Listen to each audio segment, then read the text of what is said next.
तो फ्रेंड्स, पिछली वीडियो में हम देख चुके हैं ब्रेल लिपि क्या होती है, शंकु, अंधबिंदु, परावर्तन कोण, आपतन कोण और पार्श्व परिवर्तन क्या होता है, सालकाएं क्या होती हैं या दृष्टि या नेत्र जो आइस होती है हमारी, उसके बारे में हम जान चुके हैं पिछली वीडियो में। और आज की वीडियो जो कि हमारी बहुत खास होने वाली है, जो कि है तारे एवं सौर परिवार। तो इसमें हम मेनली जो जानेंगे उसमें जानेंगे स्टार्स के बारे में, तो हम अगली वीडियो में जानेंगे, पर आज हम जानेंगे मून का क्या क्या होता है, इसमें पूर्णिमा कब होती है या फिर अमावस्या कब होती है, या इनका चक्र जो पूरा होता है कितने टाइम का होता है। तो चलते हैं दोस्तों आज की वीडियो की ओर। नमस्कार दोस्तों, मैं अनिल बहुगुणा स्वागत करता हूं आपके अपने चैनल एग्जाम समाधान में। अगर आप चैनल पर नए आए हो तो सब्सक्राइब बटन को दबाएं और इस वीडियो को जितना हो सके अपने फ्रेंड्स के साथ शेयर करें।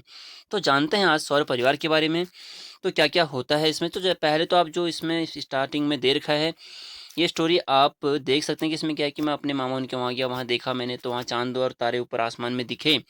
तो वहाँ पे हमने देखा तो कुछ चीज़ दिखी हमें। तो क्या दिखी वो चीज़, हम मेन यहाँ पे हमने क्या करना है, कॉन्सन्ट्रेट करना है कि हाँ क्या चीज़ें हैं।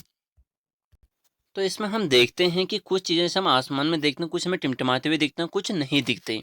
तो जो टिमटिमाते हुए दिखते हैं वो तारे हो गए, और जो टिमटिमाते हुए नहीं दिखते हैं तो ये क्या होते हैं, जो पिंड हमें टिमटिमाते हुए नहीं दिखते वो क्या है, ग्रह हैं। ठीक। अब देखो कुछ एक चीज़ पॉइंट आता है कितनी बार कि खगोलीय पिंड क्या होता है। देखो ये है ना, बहुत सारे एग्जाम्स के लिए इंपॉर्टेंट हैं, चाहे मैं बोलूँ आर्मी, एसएससी या फिर जहाँ भी हमारे जीके टाइप के क्वेश्चन आते हैं उन एग्जाम्स के लिए बहुत ही इंपॉर्टेंट है ये पॉइंट। जैसे कि उसने बोला कि रात्रि के आकाश में सबसे अधिक प्रदीप्त पिंड चंद्रमा है, और तारे, ग्रह, चंद्रमा तथा आकाश के बहुत से अन्य पिंड क्या कहलाते हैं, खगोलीय पिंड कहलाते हैं। तो कोई तुम्हें आसपास में ये पूछ सकता है कि खगोलीय पिंड क्या होते हैं, तो आप बता सकते हो आप इसको पढ़ के कि खगोलीय पिंड किसे कहते हैं। तो इसमें हमने देखा आकाशीय पिंड किसे कहते हैं। तो आगे हम देखते हैं कि जो चंद्रमा होता है ना, तो आपने ध्यान दिया होगा कि वो हमें अलग अलग दिन अलग अलग दिखाई देता है, या कुछ दिन ऐसा होता है कि साफ आसमान है फिर भी हमें वो नहीं दिखता। तो ऐसा क्यों होता है, तो ये क्वेश्चन आना चाहिए माइंड में। तो ऐसा आप यहाँ पे देख सकते हैं कि इसे पढ़ के बताता हूँ आपको कि चंद्रमा की आकृति आपने देखा होगा कि प्रतिदिन चेंज होते रहती है। तो ऐसा क्यों होता है, या फिर आकाश पर होने वाला चंद्रमा, कभी कुछ दिन ऐसा होता है कि हमें आकाश में चंद्रमा दिखता ही नहीं है। तो ऐसा होता है, देखो उस दिन को जब चंद्रमा की पूर्ण चक्री या पूर्ण चक्रिका मतलब ये पूरा दिखता है, मतलब पूरा चक्रिका मतलब गोलाकार दिखाई देता है, तो उसे क्या कहते हैं, पूर्णिमा कहते हैं। ठीक। और इसके पश्चात क्या होता है, चंद्रमा क्या होता है कि धीरे धीरे धीरे कम होते रहता है, और एक टाइम ऐसा आता है जब वो बिल्कुल गायब हो जाता है। तो देखो ये होता क्यों है, देखो आपने खुद ध्यान दिया होगा, जैसे यहाँ पे एक ड्राइंग दे रखी है कि चंद्रमा एक पहले क्या होता है, पूरा गोलाकार जब होता है तो उसे बोलते हैं पूर्णिमा। पूर्णिमा मतलब पूरा, पूरा माह मतलब पूरा है, तो उसको बोलेंगे पूर्णिमा। ठीक है।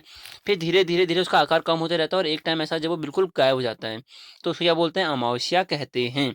जैसे कि आप यहाँ पे देख सकते हैं बुक की लैंग्वेज में कि चंद्रमा का चमकीला भाग घटता जाता है, और 15वें दिन चंद्रमा दिखाई नहीं पड़ता, और इस दिन को क्या कहते हैं, अमावस्या कहते हैं। और फ्रेंड्स, जो ना ये होता है कि चंद्रमा के जस्ट दूसरे दिन में, जिस दिन अमावस्या होता है ना, उसके जस्ट दूसरे दिन जो छोटा सा भाग आकाश में दिखाई देता है उसको क्या कहते हैं, तो उसको कहते हैं बाल चंद्र। ठीक है। छोटा चंद्र मतलब छोटा सा होता है ना, ऐसे करके निकला होता है, तो बाल छोटा चंद्र। ठीक है, बाल चंद्र कहा जाता है उसको। फिर वही प्रोसेस दोबारा से स्टार्ट हो जाती है कि छोटा, फिर थोड़ा बड़ा बड़ा बड़ा बड़ा, फिर एक टाइम पे पूरा का पूरा फिर पूर्णिमा आ जाती है। ठीक है। तो ये कब आती है, तो 15वें दिन। ठीक है, 15वें दिन हमारा फिर से क्या हो जाएगा, पूर्णिमा हो जाती है। अब ये जो पॉइंट ये है ना कि यहाँ पे बोला है कि एक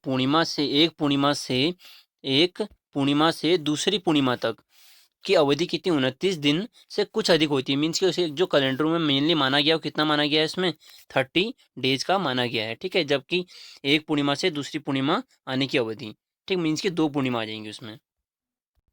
अब आपके माइंड में एक क्वेश्चन तो आया होगा कि चंद्रमा इतना अपने आप छोटा और अपने आप बड़ा कैसे होता है।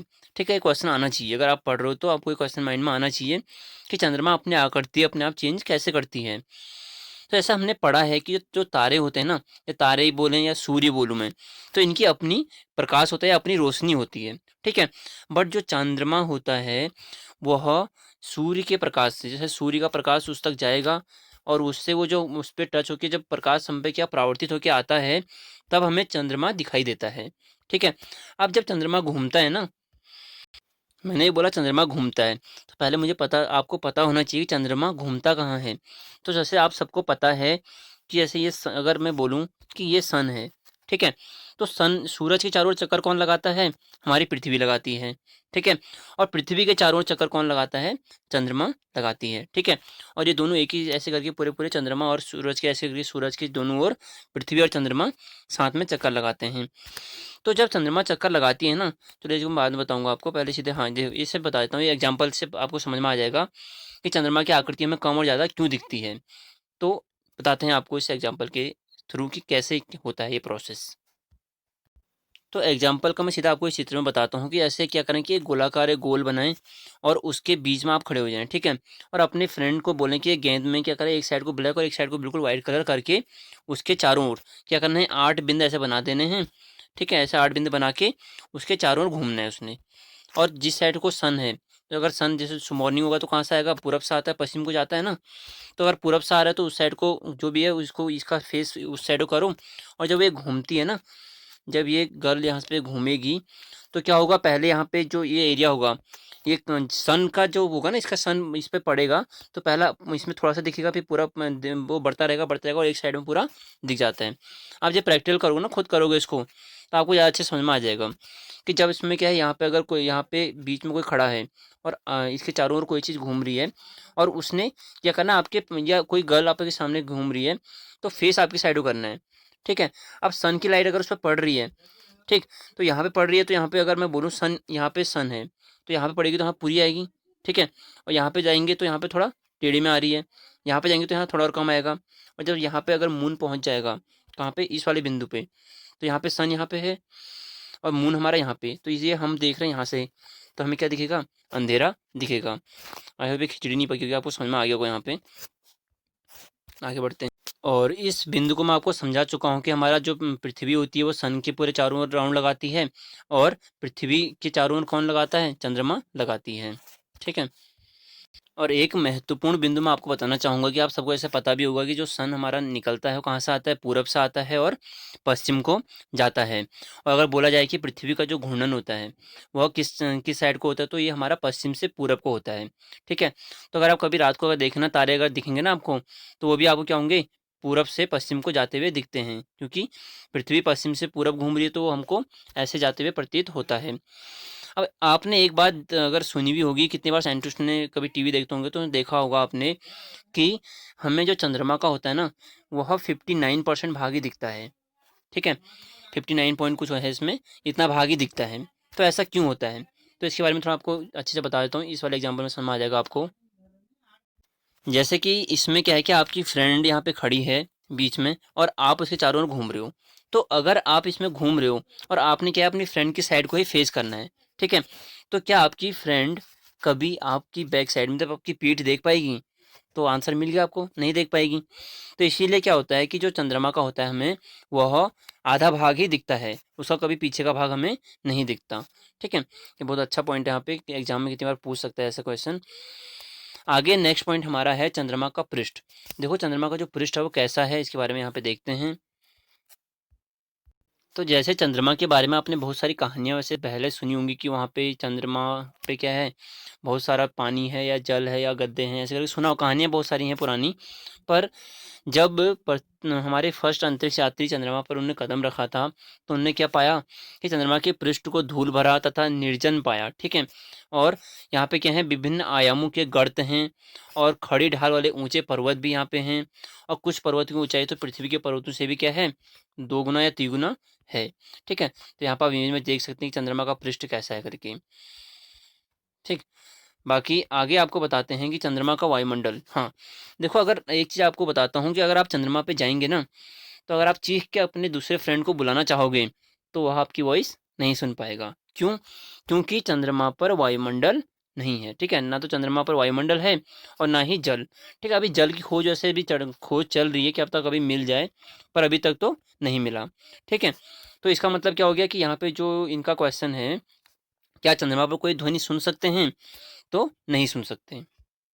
आंसर यहाँ हमको मिल गया कि हम नहीं सुन सकते। क्यों नहीं सुन सकते? क्योंकि हमें पता है कि ध्वनि को एक जगह से दूसरी जगह जाने के लिए क्या चाहिए? माध्यम की आवश्यकता होती है। ठीक, अब जब वहाँ वायुमंडल ही नहीं है तो माध्यम कुछ होगा नहीं, ऑब्वियस है, तो हमारी ध्वनि वहाँ एक जगह से दूसरी जगह नहीं जा पाएगी। अब आगे देखते हैं कि चंद्रमा पर जाने वाले प्रथम व्यक्ति कौन थे और दूसरे व्यक्ति, पहला आप याद करें ना करें पर दूसरे वाले याद कर लें कि एडविन एल्ड्रिन, ये हमारे दूसरे व्यक्ति थे चंद्रमा पर जाने वाले। बहुत बार अगर देखा होगा कि स्कूल में भी अब टीचर कितनी बार पूछते हैं कि पहला व्यक्ति कौन था, बता दिया अगर किसी ने तो बोलते हैं बताओ भाई दूसरा कौन था। तो दूसरा कौन थे? तो एडविन एल्ड्रिन ही हमारे दूसरे व्यक्ति थे। तो पहले व्यक्ति कौन थे और कब पहुंचे थे, या प्रथम अंतरिक्ष यान कब गया था, इसके बारे में बताता हूँ आपको। तो चंद्रमा पर अपने कदम रखने वाले पहले व्यक्ति कौन थे? तो पहले व्यक्ति जो थे हमारे अंतरिक्ष यात्री नील आर्मस्ट्रॉन्ग, ये हमारे पहले व्यक्ति थे। और दूसरे व्यक्ति का नाम तो आप जान ही चुके हैं। तो ये गए थे हमारे 21 जुलाई 1969 को। ठीक है, ये हमारे 1969 को चंद्रमा पर पहुंचे थे। तो ये कैसे पहुंचे? उड़ के पहुंचे थे, पैदल गए थे, कैसे पहुंचे थे? तो ये पहुंचे थे चंद्रमा पर मानव को पहुंचाने वाला जो यान था अपोलो 11। तो क्वेश्चन क्या है, इस क्वेश्चन को भी पढ़ लेते हैं। अपोलो 11 से गए थे। ठीक है, क्वेश्चन ये है कि चंद्रमा पर मानव को पहुंचाने वाला यान कौन सा था? तो ये था हमारा अपोलो 11। तो ये कब गया था? ऑब्वियस है, जब वो उतरे होंगे तभी ये भी गए होंगे। तो ये गया था मतलब उतरा था ये 21 जुलाई 1969 को। ठीक है, अब एक क्वेश्चन हमारे माइंड में आता है कि अंतरिक्ष की परिक्रमा करने वाला पहला अंतरिक्ष यान कौन सा था? तो ये लूना 10 था। तो दोस्तों आज की वीडियो को यहाँ पे करते हैं समाप्त, और अगली वीडियो में हम जानेंगे तारे तारे क्या होते हैं, या उनके जो चमकने का कारण होता है, या फिर वो कितने प्रकाश वर्ष हमसे दूर हैं। इन सब के बारे में हम अगली वीडियो में जानेंगे, और अगली वीडियो बहुत ही खास होने वाली है। तो यहाँ पे करते हैं इसको समाप्त, और थैंक यू दोस्तों, थैंक यू फॉर वॉचिंग। जय हिंद, जय भारत दोस्तों।